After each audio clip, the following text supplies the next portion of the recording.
نماز میری آنکھوں کی ٹھنڈک ہے، نماز بے حیائی اور برے کاموں سے روکتی ہے۔ ذرا ہم اپنے آپ پر غور کریں کہ ہم کتنی نمازیں ادا کرتے ہیں۔ ہماری 5 میں سے بڑی مشکل ہے کہ 3 بھی پڑھی جائیں، ایسے زندگی گزر رہی ہے۔ اگر اسی طرح چلتے چلتے موت آ گئی تو ذرا سوچیں ہمارا کیا بنے گا، ہمارا کیا بنے گا؟ جس نبی علیہ الصلوۃ والسلام کی محبت کے ہم دعوے کرتے ہیں، جب قبر میں ان کی زیارت ہوگی تو فرشتے پوچھیں گے ما کنت تقول فی حق ھذا الرجل، کہ اس ہستی کے بارے میں تو دنیا میں کیا کہا کرتا تھا، کتنی محبت کرتا تھا، کیا تمہیں سنتوں سے پیار تھا، کیا تم نے جو زندگی گزاری آقا علیہ الصلوۃ والسلام کے بتائے ہوئے طریقے کے مطابق گزاری؟ کیا جواب دیں گے ہم؟ ہمارے پاس اس کا کوئی جواب نہیں ہے۔ میرے میٹھے میٹھے اسلامی بھائیوں، ابھی وقت ہے۔ الذی خلق الموت والحیات لیبلوکم ایکم احسن عملا، اللہ تعالیٰ نے زندگی اور موت کو پیدا کیا صرف اسی لیے کہ ہمیں ٹیسٹ کیا جا سکے، جانچ سکے، دیکھے کون اچھے اعمال لے کر آتا ہے۔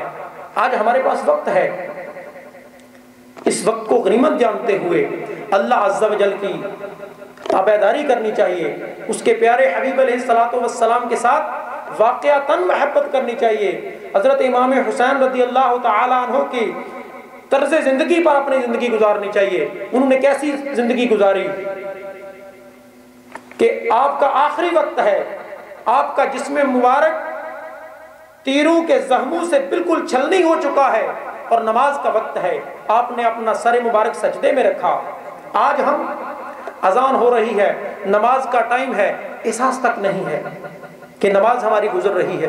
افسوس کہ ہمیں افسوس بھی نہیں ہوتا کہ میری نماز جا رہی ہے۔ میرے میٹھے میٹھے اسلامی بھائیوں، جن کی محبت کا ہم دعویٰ کرتے ہیں ان کی زندگی کو دیکھیں کہ انہوں نے درس کیا دیا۔ درس یہ دیا کہ اگر ایک لمحہ بھی باقی ہے اور نماز کا ٹائم ہو چکا ہے تو نماز ادا کی جائے۔ ہمیں اپنے فرائض کا پتہ ہی نہیں ہے کہ ہم پر کون کون سی چیزیں فرض ہو چکی ہیں۔ اس کی کیا وجہ ہے؟ علم دین سے دوری ہے، ماحول سے دوری ہے۔ یہ سب چیزیں ہمیں کہاں ملیں گی؟ ہم کسی مکتب میں جانے کے قابل نہیں، ہم بڑے ہو چکے ہیں، اب دنیا کے معاشی معاملات میں کھو گئے، اتنے اندر جا چکے ہیں کہ اب ہم ان کو چھوڑ کر دوبارہ مدرسے میں نہیں جا سکتے۔ اب ہمیں کیا کرنا ہے؟ اس کے لیے ایک چانس ہے ہمارے پاس۔ اگر ہمیں زندگی ہم سے وفا کرے، ہم آج سے نیت کر لیتے ہیں کہ انشاءاللہ عز و جل میں دعوت اسلامی کے مدنی ماحول سے وابستہ رہوں گا۔ اس کا فائدہ کیا ہوگا؟ اس کا فائدہ یہ ہوگا کہ ہم مدنی قافلوں میں سفر کریں گے، ہم علم دین سیکھیں گے، وہ علم سیکھیں گے جو ہمیں بچپن میں سیکھنا چاہیے تھا مگر ہم نے نہیں سیکھا۔ ہمیں قرآن پڑھنا سیکھنا چاہیے تھا، کیوں کہ ہم نے فرض نماز ادا کرنی ہے مگر ہم نے نہیں سیکھا۔ اس کی ایک وجہ تھی، نہ گھر والوں نے توجہ دی نہ ہم نے توجہ دی۔ اگر انہوں نے مسجد میں بھیجا بھی تو کسی نے پوچھا نہیں، پوچھا اس لیے نہیں کہ شاید کسی کو آتا ہی نہیں تھا، وہ ایسا ہی معاملہ تھا، بہت ساروں کے ساتھ ایسا معاملہ تھا۔ تو میرے میٹھے میٹھے اسلامی بھائیوں، آج ہم نماز ادا کرتے ہیں، کہتے ہیں نماز بے حیائی اور برے کاموں سے روکتی ہے مگر ہم گناہوں سے نہیں رکتے۔ اس کی ایک وجہ یہ بھی ہے کہ ہم جو نماز ادا کرتے ہیں وہ نماز نہیں ہے، اس کا تلفظ ٹھیک نہیں ہے۔ ہم جو نماز ادا کرتے ہیں وہ کچھ اور پڑھتے ہیں، جو نماز کے اندر ہے وہ کچھ اور ہے۔ تو آج ہم ارادہ کرتے ہیں اور اپنی سابقہ زندگی میں جتنے بھی گناہ ہوئے اس سے اللہ رب العزت کی بارگاہ میں انشاءاللہ دعا میں رو رو کر توبہ بھی کریں گے کہ آج سے پہلے ہماری جتنی زندگی گزر گئی ہم اس سے توبہ کرتے ہیں، جتنے گناہ سرزد ہوئے ان سے توبہ کرتے ہیں، جو ہماری زندگی ضائع ہو گئی اس سے توبہ کرتے ہیں، اور آئندہ جو ہماری زندگی بچ گئی نہ جانے ہماری صبح ہو نہ ہو، پتہ نہیں زندگی کا کب ختم ہو جائے، یہ سانسوں کی مالا ٹوٹ جائے۔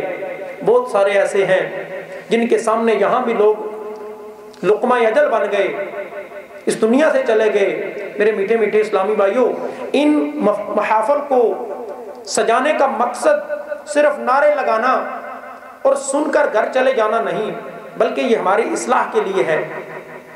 اصل مقصد یہی ہے کہ ہمیں اپنی اصلاح کرنی ہے۔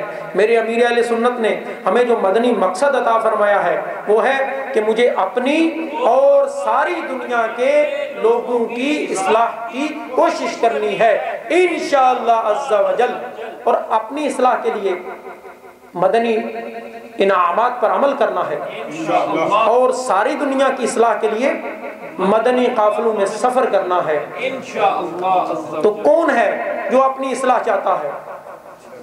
الحمدللہ عز و جل ہر کوئی اپنی اصلاح چاہتا ہے۔ تو میرے میٹھے میٹھے اسلامی بھائیوں، اس اصلاح کے لیے مال کی ضرورت نہیں ہے، نہ زور کی ضرورت ہے، نہ جان کی ضرورت ہے، صرف آپ کا وقت درکار ہے۔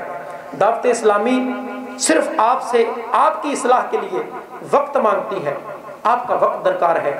جہاں آنسن میں بلال مسجد میں ہونے والے ہفتہ وار اجتماع میں آپ ہر ہفتہ کو بعد از نماز عشاء کم و بیش 1.5 گھنٹہ یا 2 گھنٹہ اگر عطا فرما دیں تو الحمدللہ علم دین سیکھنے کا بے بہا خزانہ ہاتھ آئے گا۔ ہم نے بھی اسی ماحول سے سب کچھ سیکھا ہے الحمدللہ عز و جل۔ اور یہاں کوریا میں 25 دسمبر کو بھی 2 چھٹیاں آ رہی ہیں، اور 1 جنوری کو بھی 2 چھٹیاں آ رہی ہیں۔ یہ 2 دن ہیں، اور اس سے پہلے 1 دن شام کو کام ختم کرنے کے بعد انشاءاللہ عز و جل یہاں آنسن سے بھی اور انچن سے بھی مدنی قافلے سفر کریں گے۔